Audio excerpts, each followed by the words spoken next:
तर हा सत्याचा मोर्चा फॅशन स्ट्रीट पासून सुरू होणार आहे आणि या ठिकाणी आमचे प्रतिनिधी माधव सावरगावे उपस्थित आहेत. त्यांच्याकडून अधिकची माहिती जाणून घेऊयात.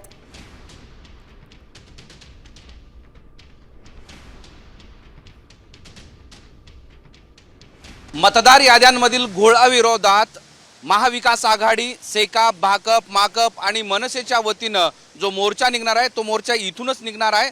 दुपारी 12 वाजता या परिसरातून मोर्चाला सुरुवात होईल आणि या सगळ्या परिसरामध्ये होर्डिंग्स लावण्यात आलेले आहेत.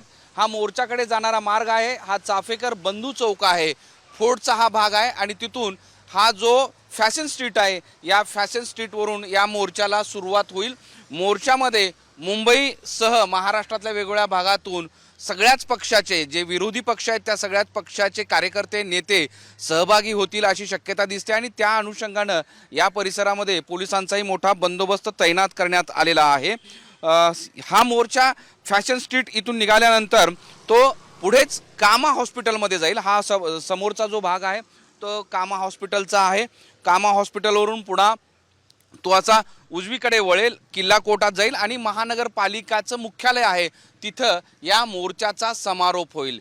तुम्ही बघू शकता की हा मोर्चाकडे जाणारा मार्ग, त्याचबरोबर इथे होर्डिंग्स, या ठिकाणी सुद्धा हा मोर्चाकडे जाणारा मार्ग असा बोर्ड लावलेला आहे. मोहम्मद इरफानचा माधव सावरगावे, साम टीव्ही, मुंबई. आता isakal.com आहे देशातील नंबर 1 ची मराठी न्यूज वेबसाईट. प्रत्येक अपडेटसाठी isakal.com ला नक्की भेट द्या.